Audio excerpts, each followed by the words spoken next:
Et voilà, nous sommes de retour sur notre plateau et je vous le disais tantôt, nous sommes avec Monsieur Lodamas. Monsieur Lodamas, bonjour. Bonjour, madame. Voilà, je vous le disais tout à l'heure, Monsieur Lodamas est journaliste à PME Magazine, il est aussi spécialiste des marchés financiers.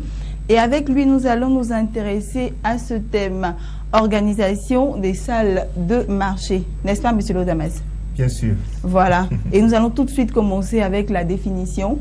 Qu'est-ce qu'on entend ou à quoi on peut penser quand on entend salle des marchés? Alors, quand on entend salle des marchés, on pense tout de suite au marché financier. D'accord. Donc, une salle de marché est une salle qui rassemble des opérateurs de marché, qui rassemble des techniciens, qui rassemble des responsables qui interviennent sur les marchés financiers. D'accord. Donc, ces opérateurs bénéficient d'un certain nombre d'outils techniques qu'ils utilisent pour pouvoir prendre des positions d'achat, des positions de vente, pour pouvoir gérer le portefeuille de leurs clients, pour pouvoir, en un mot, intervenir sur le marché financier. D'accord. On va tout de suite entrer dans le vif du sujet. Comment ces salles de marché sont organisées? Alors, vous voyez, on retrouve les salles de marché, où exactement? On retrouve les salles de marché, par exemple, dans les fonds communs de placement. On retrouve les salles de marché dans les banques commerciales, spécifiquement au niveau du département de la trésorerie. Je vois qu'il y a une salle de marché qui existe là-bas. Aussi au niveau, par exemple, des hedge funds, les fonds d'investissement. On a aussi des salles de marché. Au niveau des sociétés de gestion de patrimoine, les sociétés de gestion d'actifs. Donc, dans leur organisation, on peut retrouver à ce niveau-là aussi des salles de marché. D'accord. Donc, pour répondre maintenant à votre question, comment est-ce que les salles de marché sont organisées de façon ordinaire? Habituellement, il y a deux zones, j'ai envie de dire, dans une salle de marché. Il y a la première zone qu'on appelle le front office. Okay. Le front office qui regroupe certains opérateurs qui interviennent directement sur le marché. Donc, par exemple, les traders, les commerciaux opèrent au niveau du front office. D'accord. Donc, on a le front office et on a aussi une sorte d'arrière-garde qui est précisément le back office. Okay. Donc, lorsque les opérateurs logés au niveau du front office, lorsqu'ils prennent des positions sur le marché, les positions donc sont répertoriées, sont classifiées, sont organisées au niveau du back office. Donc, au back office, vous allez retrouver par exemple les gestionnaires de portefeuille, vous allez retrouver des contrôleurs de gestion, des contrôleurs internes. Donc, de façon basique, de façon ordinaire, voici un peu comment est-ce que la salle de marché est organisée. Je rappelle rapidement, on a tout d'abord le front office, c'est-à-dire un certain nombre d'opérateurs qui sont au contact direct du marché. Et par derrière, on a le back office, c'est-à-dire toutes les opérations qui sont prises au niveau du marché par les traders, par les commerciaux, etc., sont répertoriées, sont listées, sont organisées d'une certaine façon par le back office. D'accord. Vous avez parlé tout à l'heure, M. Lodamas, d'outils de travail qui concernent les salles de marché. Voilà. Vous allez nous expliquer un peu quels sont ces outils de travail-là? Alors, donc tous ceux qui opèrent dans une salle de marché, ces techniciens en finance là sont dotés d'outils, d'outils vraiment assez pointus. On peut d'abord citer ce qu'on appelle la plateforme de trading, c'est-à-dire c'est une sorte de logiciel, c'est une sorte de plateforme, me répéter, qui permet donc aux intervenants de pouvoir prendre des positions sur les marchés. D'accord? Quand je prends par exemple le cas des sociétés de gestion et d'intermédiation au niveau de l'espace UEMOA par exemple, elles se retrouvent toutes sur une sorte de plateforme et elles arrivent à transmettre les ordres du client au niveau de la BRVM. Ce qu'on a l'habitude d'appeler SGI. Voilà, les SGI, ou bien on peut les appeler aussi les sociétés de courtage. D'accord. Donc, elles utilisent donc une plateforme commune qui leur permet donc de transmettre les ordres qu'elles reçoivent de tous leurs clients. Premier équipement, donc la plateforme de trading. Ensuite, on peut parler des ordinateurs. Vous allez peut-être me dire, c'est une évidence, mais au niveau des salles de marché, les ordinateurs qui sont utilisés sont des ordinateurs vraiment assez sophistiqués. Vous allez voir des ordinateurs avec au moins 2 écrans, 3 écrans, 4 écrans. Oui, on a l'habitude de voir ça sur les images. Dans les reportages, etc. Voilà, donc ce sont des ordinateurs vraiment équipés de logiciels assez pointus qui permettent d'être vraiment efficaces en termes d'intervention sur les marchés. Au-delà des ordinateurs, on a ce qu'on appelle les terminaux. Il y a des terminaux qui fournissent des informations financières. Je pense par exemple à l'abonnement Bloomberg, à l'abonnement aussi Reuters. Et donc, à travers ces différents abonnements, l'intervenant, l'opérateur, donc, a en permanence des informations financières. Comment se porte telle entreprise, comment se porte tel marché, quelles sont les dernières décisions qui sont intervenues, etc., etc. En temps réel, l'opérateur a tout ce qui est information financière. Et ça lui permet d'apprécier le marché et d'ajuster sa stratégie d'investissement. Question de ne pas faire des erreurs. De ne pas faire des erreurs, mais surtout de ne pas perdre tout ce qui est opportunité sur le marché. Parce qu'en fait, lorsqu'on investit sur le marché financier, l'information constitue la matière première fondamentale. Donc, si vous n'êtes pas informé, vous allez prendre de mauvaises décisions en termes d'investissement. Mais si vous avez l'information, vous avez, j'ai envie de dire, vous pouvez avoir des privilèges par rapport à certains opérateurs. Vous pouvez même les dévancer, vous pouvez faire des anticipations par rapport à d'autres intervenants du marché. Donc l'information financière, elle est assez capitale. Et les terminaux, justement, permettent donc à ceux qui interviennent dans les salles de marché d'avoir le privilège d'avoir tout ce qui est information financière stratégique pour être vraiment efficace en termes de prise de décision d'investissement.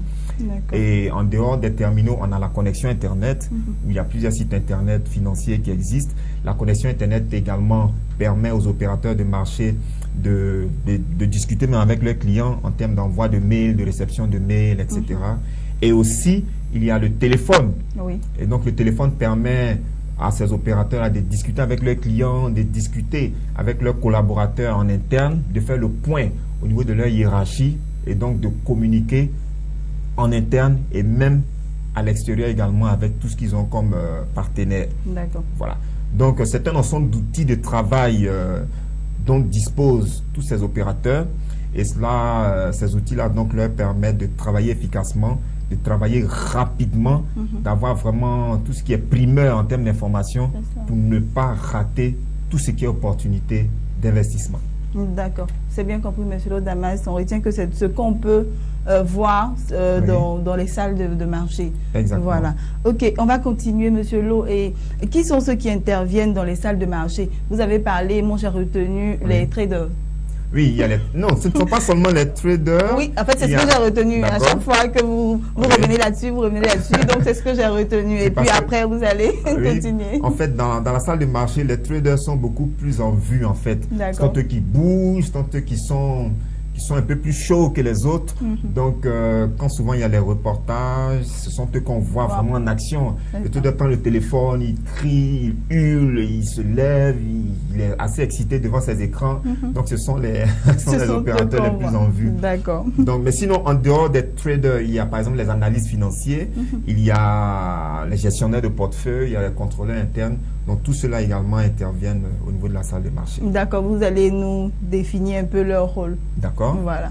Donc, je vais commencer par exemple, les analystes financiers. Voilà. On entend souvent parler d'analystes financiers. Quel est le cahier des charges qui incombe à ces spécialistes-là? Les analystes, comme leur nom l'indique, sont spécifiés, sont experts dans tout ce qui est analyse, tout ce qui est étude. Tout ce qui est anticipation, tout ce qui est prévision. Donc, l'analyste financier va mener des études pour voir, par exemple, comment est-ce que le marché se porte, comment est-ce que le marché se porte, le marché du pétrole, le marché des actions, le marché des produits dérivés. Donc, chaque actif, l'analyste financier va mener des études approfondies. L'analyste financier va voir au niveau de quel est l'environnement économique qui prévaut. Si vous investissez, par exemple, en Chine, comment est-ce que l'économie chinoise se porte actuellement? Quel est l'environnement macroéconomique? Quel est l'environnement microéconomique que cet analyste financier diagnostique? D'accord? L'analyste financier va également produire ce qu'on appelle les notes de recherche. C'est-à-dire, s'il y a des investisseurs qui doivent investir dans certaines entreprises cotées, l'analyste financier va mener une sorte d'enquête, va produire un document, ce qu'on appelle la note de recherche, et à travers cette note de recherche, il va donner le maximum d'informations sur l'entreprise cotée. Quelles sont ses forces, quelles sont ses faiblesses, quelles sont ses performances financières actuelles, quelles sont les opportunités décelées à travers cette entreprise, quelles sont les menaces aussi, quels sont les risques, etc. etc. Et l'analyse financière doit être capable, en termes de compétences, de faire des prévisions, de faire des anticipations. L'analyse financière va se dire, par exemple, voici comment le marché du pétrole s'est comporté jusqu'alors. Okay? Et donc, il est fort probable que d'ici 1 mois, 3 mois, sur une certaine échéance, le pétrole, enfin la trajectoire du pétrole se comporte de telle façon. Donc, à travers les prévisions de l'analyse financière, ceux qui opèrent sur le marché vont prendre certaines dispositions, vont ajuster leur stratégie d'investissement. Donc, vraiment, l'analyse, c'est celui qui a le coup d'œil, c'est celui qui comprend le marché, c'est celui qui fournit ce qu'on appelle des recommandations à l'achat, des recommandations à la vente. L'analyse financière peut dire, par exemple, il serait intéressant que vous puissiez rester à l'écart de tel actif, parce que voilà ce que lui, il anticipe en tant qu'analyste. Donc, vraiment, l'analyse, c'est celui-là. Il a vraiment le coup d'œil. Voilà, il a le coup d'œil, il analyse le marché à fond, il comprend le marché et il donne ses recommandations, il donne son avis à ceux qui doivent maintenant prendre des positions sur les marchés. D'accord. Ok, on poursuit. Ok, donc après l'analyse financière, je veux encore même ajouter un détail parce que pendant que je parle, il y a certaines idées qui me viennent à l'esprit, donc je souhaite également les partager. Donc, l'analyse financière, généralement, procède de 2 façons. Il y a ce qu'on appelle l'analyse technique. L'analyse technique, c'est quoi? C'est une méthode d'analyse qui consiste à se focaliser sur des graphiques. Donc, l'analyse financière va voir, par exemple, comment est-ce que la courbe du pétrole évolue depuis 1 an, 2 ans, 3 ans. Et en se focalisant sur l'historique, la trajectoire boursière du pétrole, il arrive à faire des prévisions. C'est cela l'analyse technique. Et donc, vous allez voir sur l'écran, par exemple, d'un analyste technique, vous allez voir des graphes, vous allez voir ce qu'on appelle des indicateurs techniques, vous allez voir plusieurs éléments, des moyennes mobiles, un certain nombre de calculs qu'il fait. Et à travers toutes ces informations techniques, l'analyste financier donc, va faire des prévisions. Okay? Donc, il peut procéder par l'analyse technique, il peut aussi procéder par ce qu'on appelle l'analyse fondamentale. Là, il ne se fie plus à tout ce qui est graphique, il ne se fie plus à tout ce qui est données, chartistes, etc. Mais il s'en tient à l'information macroéconomique, il s'en tient à l'information microéconomique. Comment est-ce que l'entreprise se porte, quel est le niveau du PIB de telle zone, quel est le taux d'inflation, quels sont les taux directeurs qui sont pratiqués, quelle est la politique fiscale du pays, etc. etc. Donc tout ce qui est données économiques, ce sont ces données-là qu'il analyse. Et il formule ses recommandations. Donc vous allez voir, par exemple, il y a des analystes financiers qui optent beaucoup plus pour l'analyse technique et il y a d'autres analystes financiers qui préfèrent l'analyse fondamentale. Il était vraiment important que je donne cette précision. C'est bien compris, M. Lodamas. On va continuer. Avec les traders. Les traders, eux, leur rôle, c'est surtout d'intervenir directement sur le marché. Le trader, c'est celui-là même qui est chargé de passer des ordres d'achat, des ordres de vente sur le marché. Donc, quand je prends par exemple le cas des SGI, toujours me référer à l'espace UMOA, lorsque la SGI reçoit des ordres du client, il y a des techniciens dans les SGI qui sont chargés de transmettre les ordres du client au marché. Donc, si le client dit « achetez-moi 10 actions Sonatel » par exemple, celui qui va transmettre cet ordre-là, celui qui va transmettre ce souhait du client au marché, cette personne-là, c'est justement le trader. Donc, le trader va réceptionner tous les différents ordres et il va chercher à les transmettre au marché. Maintenant, si vous vous trouvez dans un cas de figure, par exemple, s'il s'agit d'un hedge fund, les hedge funds, ce sont des fonds d'investissement. Ce sont des fonds spéculatifs. Oui, on en a parlé sur ce plateau. Voilà, sur ce plateau, on a eu l'occasion d'expliquer le fonctionnement des hedge funds. Et au niveau des hedge funds, ils ont une certaine trésorerie qu'ils doivent rentabiliser sur le marché. D'accord? Et donc, c'est justement à ces traders-là qu'on confie un certain montant et on leur assigne des objectifs bien précis en termes de taux de rentabilité qu'ils doivent générer sur une certaine période. Donc, on peut dire, par exemple, à un trader, voici 100 millions de francs CFA, à vous de rentabiliser ce montant-là sur les marchés avec un objectif quotidien, par exemple, de 3%. Je dis n'importe quoi, un objectif de 3%. Donc, lui, il va se servir de cette liquidité-là et il va chercher à faire tourner cette liquidité sur le marché pour pouvoir, en fin de journée, obtenir un gain, par exemple, de 3%. D'accord. Donc, les traders, leur rôle, c'est d'intervenir directement sur le marché en prenant des positions d'achat, en prenant des positions de vente. D'accord. Ok, c'est bien compris. Et qui sont, Monsieur Lodamas, les gestionnaires de portefeuille? Alors, très souvent, on parle de gérant de portefeuille ou de gestionnaire de portefeuille. C'est une question de terminologie, mais c'est le même cahier de charges, en fait. Donc, le gestionnaire de portefeuille, c'est celui-là même qui est chargé de mettre à jour le portefeuille du client. Je prends votre cas, par exemple, vous investissez au niveau de la BRVM, vous avez un compte titre dans une SGI, vous transmettez vos ordres à la SGI les exécute, mais au niveau de la SGI, en fait, il y a les gestionnaires de portefeuille qui vont s'occuper de votre portefeuille, qui vont faire le point, le bilan au niveau de votre portefeuille. Combien est-ce que vous avez en termes d'actions, combien vous avez en termes d'obligations, comment est-ce que vos actions évoluent. En tout cas, tout ce qui est point à faire au niveau de votre portefeuille, ce sont les gestionnaires de portefeuille qui s'en occupent. Okay. Donc, les traders prennent des positions et les positions prises par les traders sont comptabilisées, sont répertoriées au niveau du portefeuille. Et justement, ces portefeuilles-là sont gérés par les gestionnaires de portefeuille. Et au niveau des gestionnaires de portefeuille, généralement, il y a deux formules qu'on observe. Il y a ce qu'on appelle la gestion conseillée, par exemple. C'est-à-dire, lorsqu'on a, par exemple, un investisseur qui intervient au niveau d'une SGI, il peut souhaiter avoir l'avis de cette SGI par rapport à un certain nombre d'investissements. Okay? Donc, à ce niveau-là, c'est le gestionnaire de portefeuille qui va vous fournir l'avis de la SGI, en fait. Il va vous donner des conseils. Okay? Donc, vous pouvez dire, par exemple, moi, je veux acheter des actions CIE Côte d'Ivoire à hauteur de peut-être 100 actions CIE Côte d'Ivoire et je souhaite avoir l'avis de la SGI sur ce projet d'investissement. Et c'est le gestionnaire de portefeuille qui va vous dire, bon, c'est vrai, vous voulez acheter tel nombre de titres, mais il serait souhaitable plutôt que vous mettiez l'accent sur peut-être un autre titre. Parce que selon nous, selon le compte rendu, selon les observations de nos analystes, nous pensons que les perspectives sur la CIE, par exemple, ne sont pas bonnes. Donc, il serait intéressant pour vous de vous positionner sur tel autre titre. D'accord. Cette forme de gestion est appelée la gestion conseillée. Il gère votre portefeuille, mais en même temps, il vous donne des conseils. Ça, c'est la gestion conseillée. Et on a aussi ce qu'on appelle la gestion sous mandat.